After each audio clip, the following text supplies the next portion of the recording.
Good morning, happy Wednesday. Today I opened the Daily Om and I got one called Gut Response, in touch with true emotions. And sometimes that's being referred to as the second brain, the lining of our stomach. So often emotions we long to express get stored in our bodies instead. The space where this most happens is our bellies. Rather than telling people or even ourselves the way we truly feel, we may stuff our true feelings so deep inside of us when they take up space until we're ready to let them go, if we let them go. Holding our feelings in our abdomen may feel like the safe response, since we don't really have to deal with them, but doing so can actually be detrimental to our emotional well-being and our physical health. One way to connect with and release your emotions is to do a focused exercise with your abdominal area. Take a moment to center yourself with some deep breathing and quiet meditation, relaxing your body fully and turning off the chatter in your mind, which is precisely why we practice yoga, specifically meditation part. With your right hand on your belly, tell yourself 3 times, please reveal to me my true emotions. And this may be easier said than done. For some people, maybe going out into the forest helps them become more in touch with what they're actually thinking. Listen for the answers. Repeat the exercise as many times as you would like, allowing yourself to drop deeper and deeper into your body. Sometimes I think that also we could turn towards a sensation in another part of our body other than our stomach, and maybe we could see, maybe there was an injury that happened that created that spot. Maybe there was some neglect in your health. Maybe there's a body part that your parents had sick and you're paranoid that it's going to happen to you. All of these things cause you, or you need to be stop and pause and tune in. Notice any physical response in the abdominal area, whether you have a warm, relaxed feeling in the middle of your body or a tight knot in response to whatever emotions come up. You may want to write down any answers that come to you. Remember that the body does not lie. Sometimes I'll even do a line drawing of a body, almost like the chalk drawing you'd see on a police show, and then drawing little arrows indicate on the parts of the body where you have discomfort or tension, you are plagued maybe with disease in that area, and maybe go back, what is it that's being stored there? Releasing your pent-up feelings from your belly can prevent disease and allow you to live in a more authentic self and expressive life. And also, belly fat is, some of it's hormonal, but some of it's also the release of cortisol, which is caused by this: stress, anger, dwelling on something, constantly re-referencing something that doesn't make you happy. Your body releases cortisol, which creates belly fat. It's also bad for our hearts. So our thoughts do have some control over the body. Sometimes if too much emotional energy builds up inside, a blowout can result. Think about a really big fight you've been in. And usually it's as a result of waiting too long to talk about something. You can help alleviate this compression by doing the same exercise and adding it to your emotional release. The more guttural noises emitted from your mouth, the more emotions you're likely to let go. There are also places where you could go and smash and destroy things to do the same thing. It is important not to judge whatever comes up for you. We tend to stuff our feelings in our bellies and we're ashamed and we're not ready to express them. Or for some people, they don't feel they're valid or of any value. There is nothing wrong with having them. Wherever they can be, you cannot help it. If anything, you can help yourself by acknowledging your emotions so that you set yourself free. And that also reminds me, they'll say if there's something you don't like about somebody, quite often it's because it's mirroring something you don't like about yourself. And even just doing that moment of self-reflection can help. So today I wanted to come back to this yoga resource book. I like being asked by the universe to do things that we maybe don't normally do. I love matching, finding poses we haven't done in a long time. So we're going to come onto your back, take a moment, arms nice and wide, spread the fingers and anchor the back of those nails into the mat. Just by spreading the fingers, we're trying on Hasta Bandha. The hands are activated, and as a result, all the other body parts connected to our hands are also activated. I feel my forearms light up, the inner bicep, the spot inside your, well, the lymph nodes are inside your armpit, maybe your chest, and then gently rock your head side to side, checking in with your neck, another place we store tension and sadness and anger and too much work. Now let's walk our feet as wide as the mat and take 2 breaths in wide leg constructive rest. Press the lower back down. Notice there's a kind of a toning in the belly And it feels almost like I've tucked my tail. 3 breaths. Inhale 1. Exhale. Inhale 2. Exhale. Inhale 3. Root those nails down and lift your bum just a little. That's going to require you to press the feet down. And if the more I root to rise and the feet of the hands, the more my butt wants to lift. And then come all the way back down mindfully. And release. We're not going into hardcore bridge or wheel. Fingers root, feet root, hips rise. Exhale down. Feet root, nails root, hips rise. Option when engage the glutes. Oh yeah, and come all the way back down. Keep those arms wide and let's windshield wiper to the right and then to the left, and checking in with your hips and your thighs and their interconnectivity of them. We do this exaggerated windshield wiper to create mobility in the hips.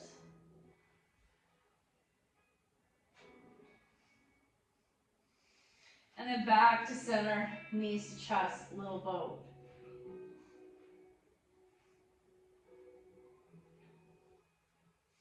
Egg beaters.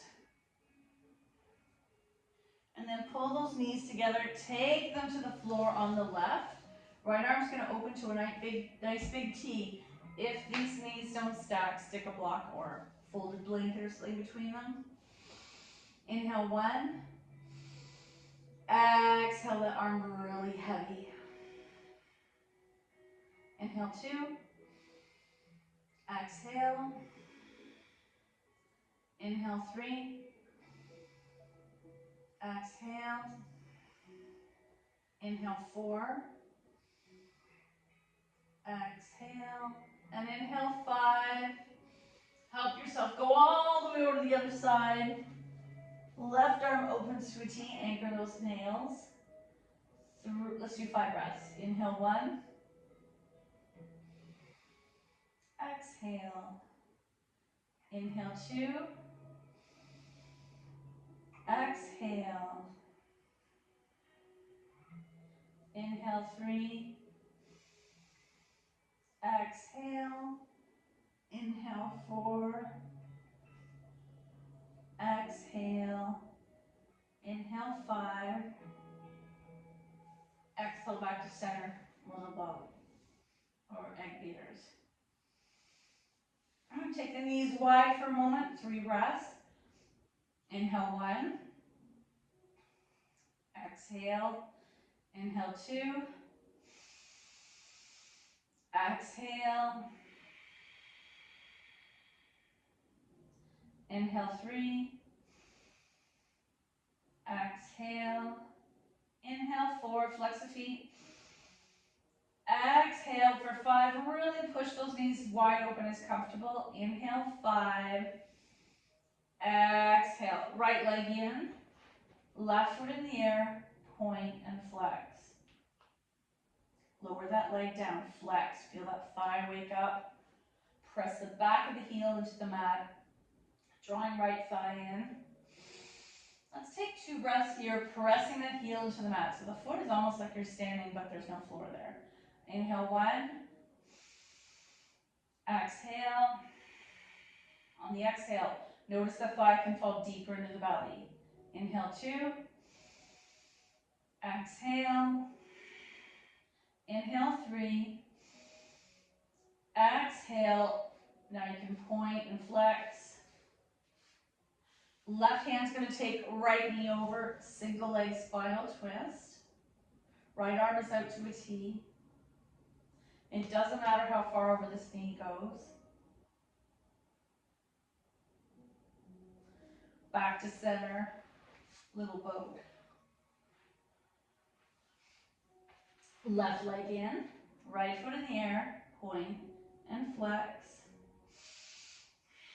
And then slowly lower that leg down, but keep that foot flexed. Back of the right heel presses into the mat, drawing left thigh in. Legs are awake, and for some reason they might be on fire. Inhale 1. Exhale. Belly falls deeper into the, thigh falls deeper to the belly. Inhale 2. Exhale. Inhale 3. Exhale, right hand's gonna take that left knee all the way over, single leg spinal twist.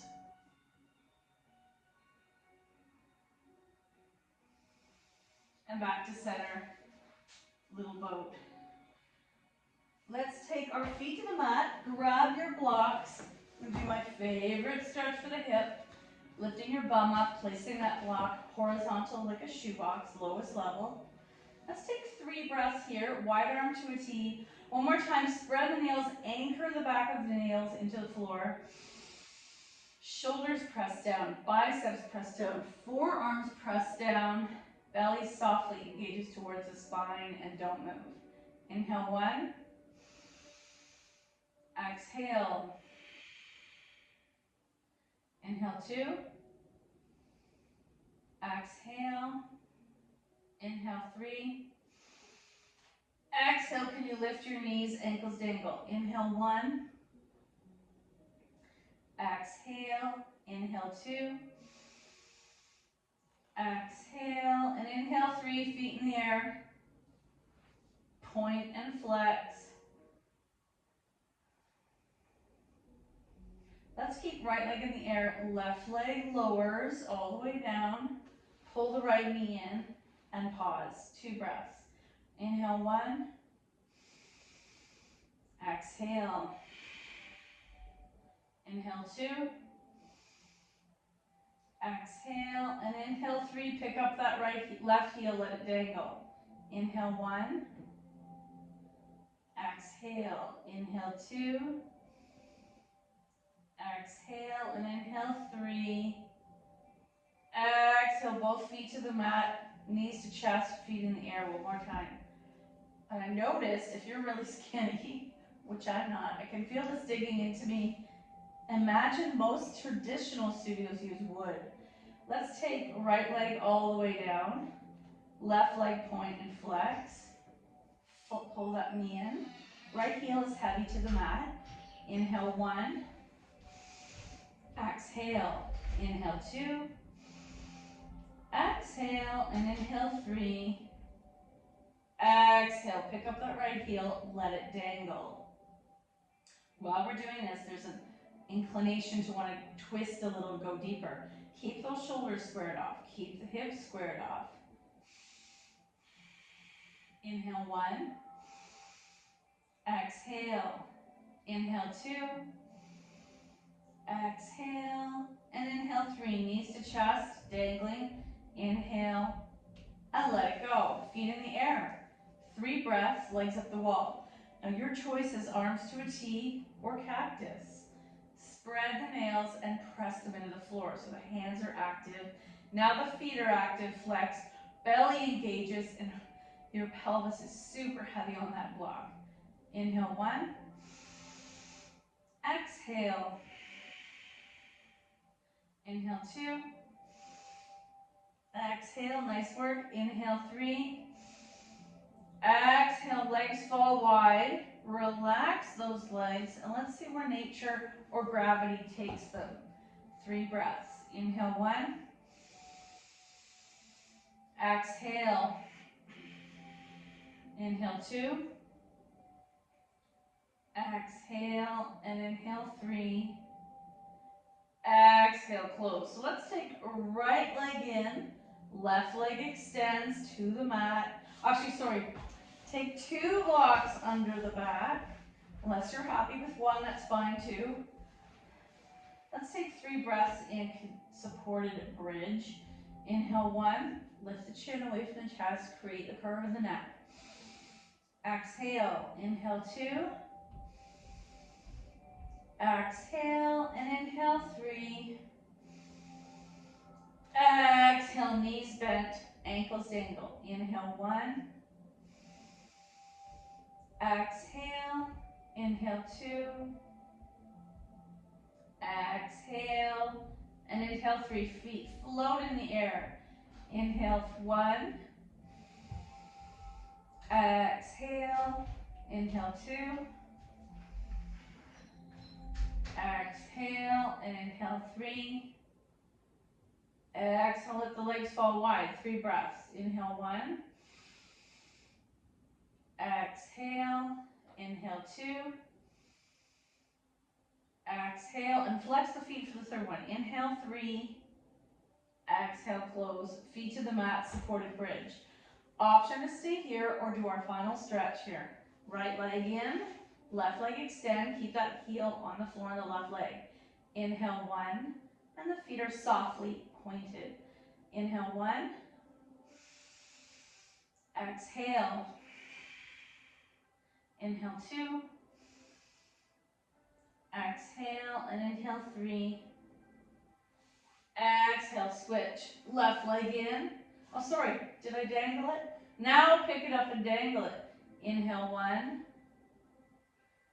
Exhale. Inhale 2. Exhale. And inhale 3. Exhale, both feet to the mat. 2 breaths, supported bridge. Inhale 1. Exhale. Remember, if your back is sore, you have any degenerative discs in your back, you're coming down to 1 block or no blocks or folded blanket. Inhale 2. Exhale and inhale 3. Exhale, left leg in, right leg extends, heel is down. Inhale 1. Exhale, inhale 2. Exhale, inhale 3. Exhale, pick up that right heel, let it dangle, 3 breaths. Inhale 1. Exhale, inhale 2. Exhale and inhale 3. Exhale, both knees in, and your choice, 3 breaths, knees bent, or 3 breaths, legs in the air. Inhale 1. Exhale, inhale 2. Exhale and inhale 3. Exhale, that's more than enough. We've been in there forever. Let's take a bridge, let's take constructive rest. I might rock around a little because that's killing me. I think it's the fabric of my pants digging into me. Inhale 1. Let the knees lean into each other. Inhale 2. Exhale. And inhale 3. Exhale, grab your strap. Right leg in the air, left leg extends. Maybe massage that right leg, point and flex. Strap to the ball of the right foot. Start to stir that leg. One direction then the other, or circles. Both straps into the right hand and let that leg fall out to the right. 3 breaths. Inhale 1. Exhale. Inhale 2. Exhale and inhale 3. Leg to the sky, strap in the other hand across the midline. Get rid of the strap. Little boat. Feet in the air. Point and flex. Right leg all the way down. Massage the left leg. Strap to the ball of the left foot. Choosing to stir the leg, or side to side, or imagine the shin coming to your face. Both straps in the left hand, leg out to the side. Right arm to a T. 3 breaths. Inhale 1.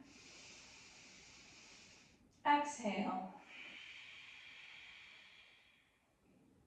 Inhale 2. Exhale. Inhale 3. Exhale, leg to the sky, strap in the right hand across the midline. Whew. Let's get rid of the strap. Roll onto our side and pause for 2 breaths in a tight ball, using your arms as your pillow. And then gently push yourself upright. Okay, let's do a couple things. I don't even know if we're even going to get to these poses. I just was enjoying that so much. So let's take Let's sit straight up and down. We'll do our cat-cow seated for a change. Hands to your knees, chest forward. Imagine those shoulder blades coming together, and then hollow out. There is my cat. Inhale, cow. Exhale, cat. Inhale, cow. Exhale, cat. Inhale, cow. Exhale, cat. Switch out the legs. We're going to do the stretch with our legs crossed first, and then we'll revisiting legs extended. Left hand to the floor, right arm straight up. Imagine one long line from that right hip up the rib cage through the palm, blade is facing forward. More rigid and stretching at the same time. So that same sensation when we're in bird dog. Option to come on a diagonal without that right butt cheek lifting off the mat. Option to reach out if you have side issues. I know some of you have different stomach muscle issues right now. An option to curve. Back up. Right hand to the floor, left arm straight up. Diagonal. Or option to curve. So these side body stretches are very much used for lower back issues. They don't even feel we're working our lower back, but it brings some blood flow and much needed cross diagonal stretching to the lower back and shoulder issues. Sometimes if your left shoulder's tight or your right, notice there's a diagonal, right lower back. Right shoulder, left lower back. Okay, let's take left leg out, right leg in. If this hurts your knee, get rid of the leg. You can do the same experience without a bent leg. Ooh, super tight. I'm going to take left arm to left leg, right arm up. Why is that so tight today? So guess what? If it's too tight right here, I'm going to dial it in like the arm of a clock.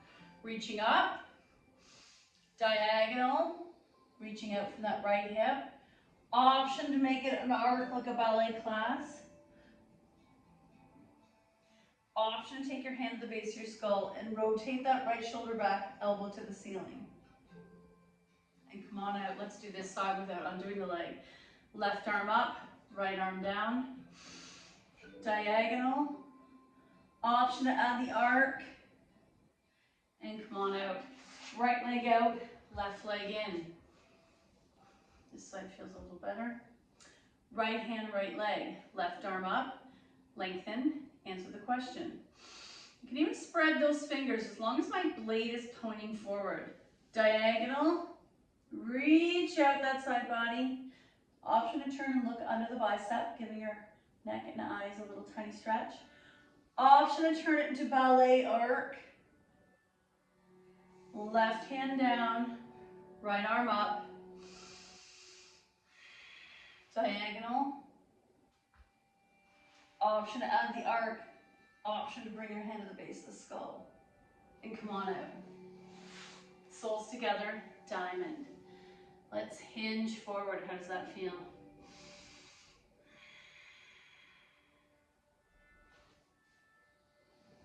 We'll do one quick thread the needle with our shoulders. I know a lot of you have shoulder neck issues.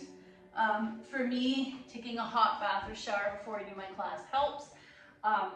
Taking all your pillows off your bed and resetting with one thin one so that you reestablish new sleep habits. Sometimes when we use too many pillows and props, our neck is not in a natural line, it's not in balance.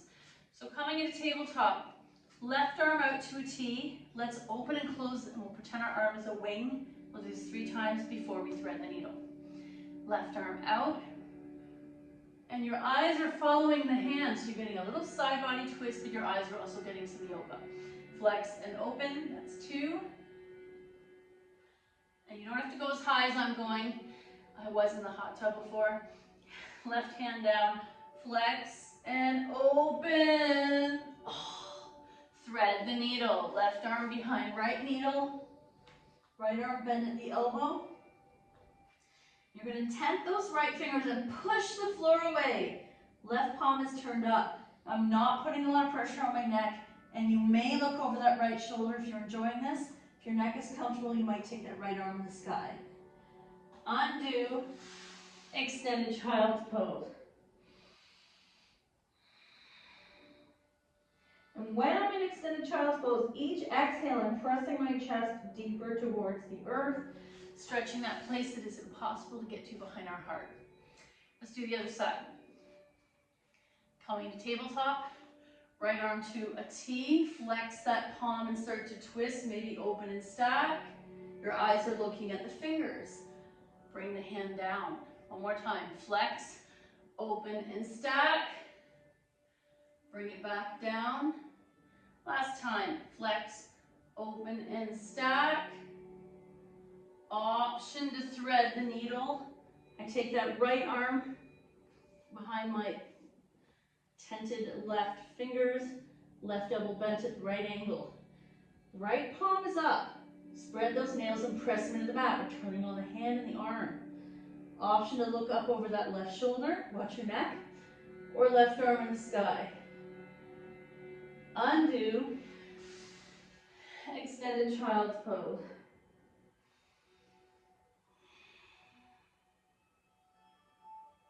And then come on up. Nice. Let's come back to our diamond. Hands are gonna, let's start up nice and tall, so hands are on the knees. Sorry, my allergies are so bad. And then gently slide forward. You do not have to fully fold. You're just exploring your range of motion. How do the hips feel? How do your ankles and lower back feel? Hinge. Upright. Hinge. You might even grab your feet and interlace your hands around them. Hinge. Upright. Hinge. How does that feel? When I hinge, I am not dropping my head. I want my chest to move forward towards my feet. I feel that deep stretch in the lower back and hips, glutes. Chest pushes forward. And then come all the way up one more time. Hinge. And come on up. Legs out, medium wide, last forward fold. I'm trying to wake up the back sheath of the body, but also go inward. We were talking about really accessing sensations in our body that tell us what's going on up here and in our heart. Hands to the floor, hinge. And come on up. Stand up tall in your chest, hinge. And then come all the way back up to seated, or you can finish with Shavasana when we do our final reading. Today I've chosen Richard Wagamese Embers. It is Indigenous Heritage Month. Oh, I like this. Sometimes people just need to talk. They need to be heard. They need the validation of my time, my silence, my unspoken compassion. Sometimes if you found even a little sound effect that I'm listening, a little face, a little gesture, that's all the person wants, is someone to be heard. I have a few friends who are very much anti going to see a therapist. And I said, a good therapist doesn't solve all your problems. All they are is a passive listener. There's no emotion, there's no baggage, there's no judgment. Hearing that must be hard. Or mirroring back what you just wanted someone else to hear, what you were saying. Sometime you should treat yourself. It is Psychotherapist Awareness Month, and there are quite a few apps where the first 30 minutes are free. So what some therapists recommend if you don't have coverage is to go to a whole bunch of different therapists as the trial one. And in the interim, quite often there's a similar pattern that you're hearing from what they're saying. Okay, I digress. Sometimes people just need to talk. They need the validation of my time, my silence, my unspoken compassion. They don't need advice, sympathy, or counseling. They just need to hear the sound of their own voices, speaking their own truths, articulating their own feelings as they may be at a present moment. And then when they're finished, they simply need a nod of the head, a pat on the shoulder, or even a silent hug. I'm learning that sometimes silence really is golden, that sometimes it's as spiritual as it needs to be. It's really simple. And I'm not downgrading the quality of a therapist, because some therapists may ask you to do things, homework, to see things in a different way. But sometimes just another person that you can be honestly truthful about your feelings without tiptoeing about theirs. Thank you so much for your effort. The good in me sees the good in you. Namaste.